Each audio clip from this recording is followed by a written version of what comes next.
Comment c'était le jardin d'enfants? Bien. Qu'est-ce que vous avez fait?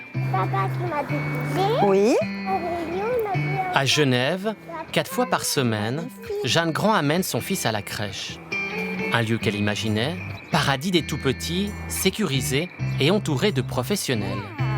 Cette maman a pourtant eu la peur de sa vie à cause d'une négligence. Attends-moi!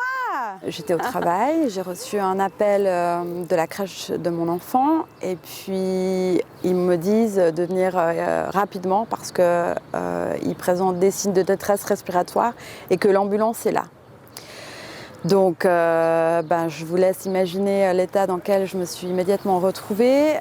J'ai foncé littéralement à la crèche où j'ai découvert l'ambulance en bas de l'établissement avec mon enfant en couche. Hurlant, rouge. Et puis l'éducatrice m'a dit en fait il a reçu un dessert, du yaourt. Son fils est allergique au lactose. Il a fait un choc anaphylactique. Pourtant la crèche était informée. Un protocole strict pour cette allergie avait été signé entre les parents et l'équipe éducative. Ce jour-là, il s'agissait d'une remplaçante. Et puis que je pense que l'équipe, à flux tendu, peut-être très probablement épuisée, a loupé quelque chose dans tout le processus en fait, quoi. Des remplaçants au grand nombre, des équipes épuisées et des négligences. Des problèmes qui touchent de nombreuses crèches de Suisse romande. Je vais t'attraper les pieds, attention!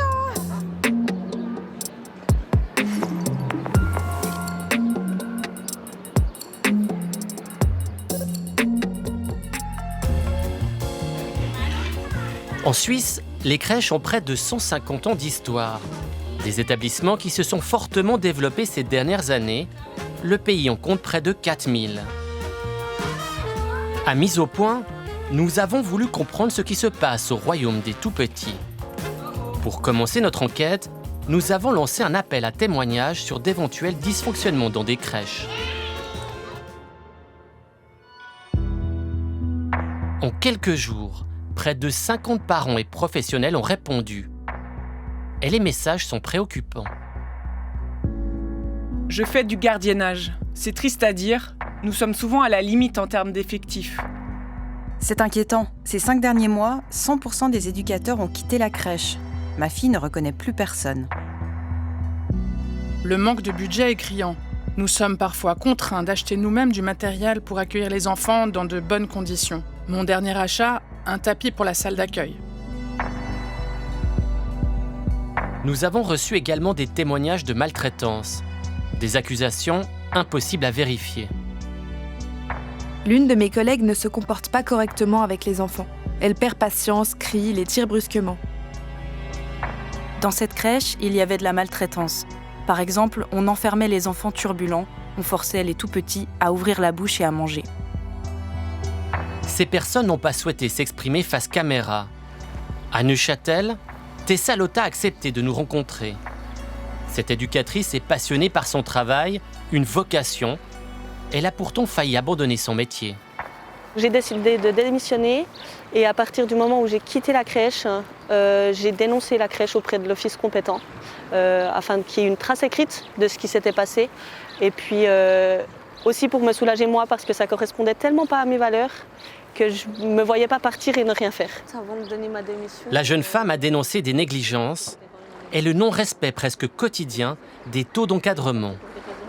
Nous étions 2 adultes pour 23 enfants. Il y avait 10 bébés et 13 enfants au-dessus de 24 mois. Donc par rapport à la réglementation, un adulte pour 5 bébés, ça aurait fait 4 adultes. Mais pourtant, c'est une loi. C'est une loi, c'est réglementé dans la Regae. C'est passé à côté de la loi. Puis quand vous en parliez avec vos collègues, ils disaient quoi? Que c'était comme ça et que ça a toujours été comme ça. L'impact du manque de personnel se fait sentir sur les enfants. Des couches moins souvent changées, des médicaments oubliés et une sécurité plus difficile à garantir.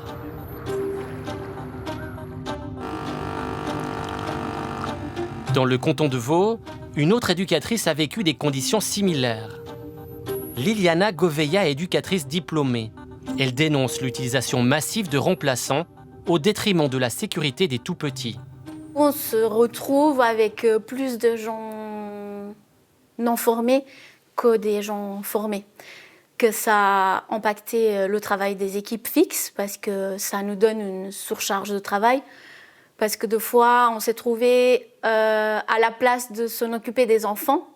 On devait s'occuper de ces personnes qui débarquent dans la petite enfance pour la première fois. Aujourd'hui, on a la personne A, demain on a la personne B. Les enfants, ils ne comprennent plus rien. Si on parle des pédagogies, de l'attachement, on sait que l'enfant, il a besoin de repères. Liliana travaillait dans une crèche privée. Pour les parents, comptaient entre 2500 et 3000 francs le mois par enfant. Pourtant, peu d'argent était investi dans les locaux, même le chauffage était réduit. Par exemple, le gros taux d'humidité dans les endroits, la baisse de température en hiver. Et ça, c'était aussi quand même, quand il faisait froid, c'était aussi quelque chose que les parents aient remarqué en disant « Ouais, il fait un peu froid là, qu'est-ce qui se passe ?» Nous, on disait « Ouais, peut-être un petit problème de chauffage. » Je trouvais que j'étais en train de mentir à la personne aussi la plus importante aussi dans ce milieu, que c'est les parents.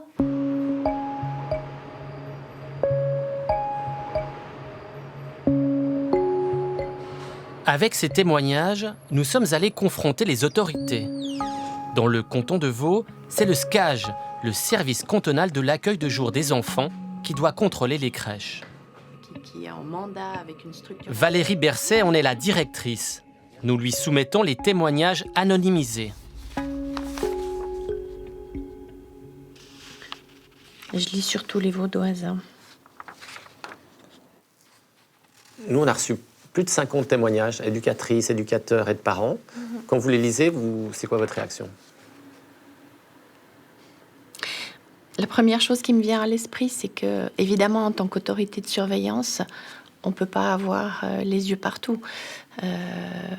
Je pense qu'on est bien doté dans le canton de Vaud avec une quinzaine de chargés d'évaluation pour les institutions autorisées. Mais une visite de surveillance reste une photographie des conditions d'accueil à un moment donné. Et évidemment qu'on ne peut pas tout voir. Et moi, il y a un cadre d'un groupe de crèches. Donc, ils ont plusieurs crèches. Il est parti, il a claqué la porte de son entreprise en me disant « Mais je ne comprends pas pourquoi le canton n'a pas fermé au moins une de ces crèches. Il y a un problème. » Alors, je ne peux pas me prononcer sur des situations individuelles, mais c'est clair qu'il y a un certain nombre de structures qui font l'objet d'une surveillance renforcée de mon service dans le canton. Vous fermez beaucoup de crèches? On ferme très peu de crèches. Depuis 2018, on a fermé 3 institutions dans le canton de Vaud. Pourquoi on ne ferme pas plus de crèches? Parce qu'il y a des signalements quand même qui sont importants et qui posent des questions sur l'accueil des enfants. On parle aussi parfois de maltraitance. Pourquoi on ne ferme pas plus de crèches? L'objectif, c'est jamais la fermeture. La fermeture d'une institution, c'est l'ultima ratio, c'est le dernier recours. Au fond, on a affaire à une prestation qui est d'utilité publique. Les parents ont besoin d'un accueil pour leurs enfants. Officiellement, le canton de Vaud reçoit une vingtaine de dénonciations de maltraitance ou de négligence par année. La situation semble s'aggraver dans tous les cantons. Depuis 2018, les signalements sont en forte augmentation en Suisse romande. Rien qu'à Genève, on est passé de 11 à 47 signalements.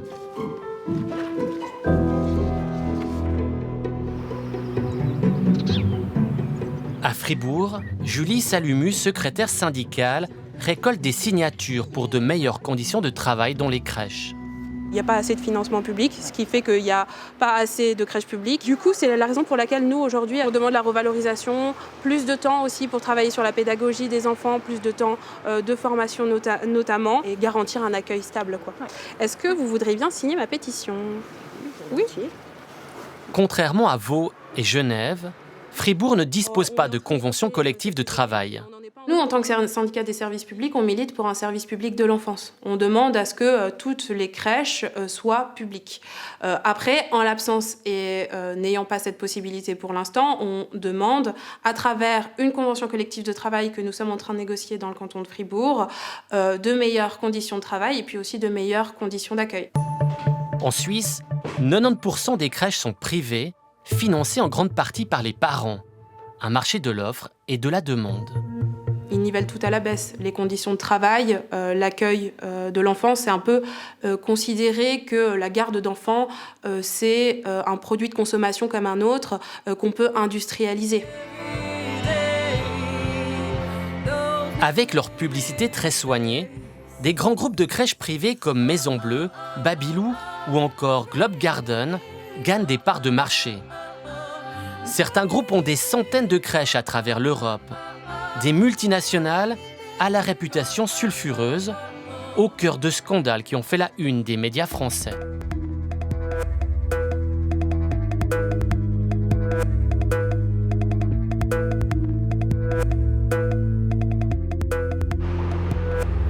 Face aux critiques des éducateurs et des parents suisses, les responsables des crèches privées se défendent.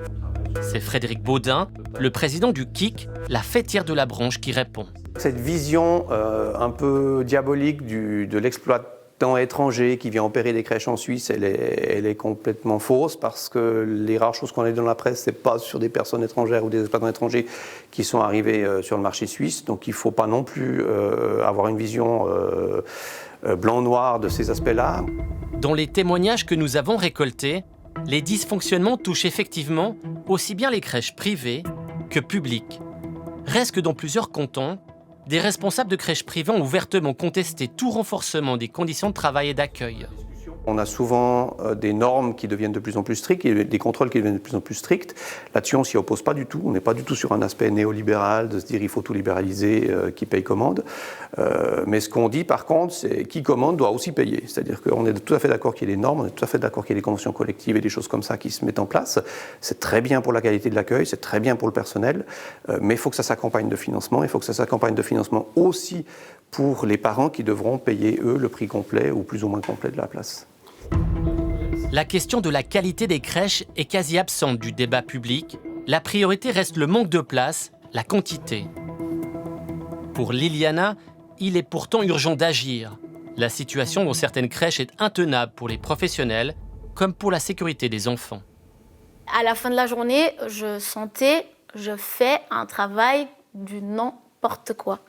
C'était vraiment ça, cette sensation que j'ai sortie à chaque fois que j'ai fermé la porte du travail et que je rentrais. Je réfléchis beaucoup à toute ma journée, à tout que j'avais appris à l'école, mais que j'ai rien mis en place. Ça m'a vraiment un peu dégoûté le métier et j'ai pas mal de fois pensé arrêter. Liliana a changé d'employeur. Elle a trouvé une nouvelle crèche. Un lieu où les règles d'encadrement sont respectées, où la sécurité et le bien-être des enfants priment avant tout.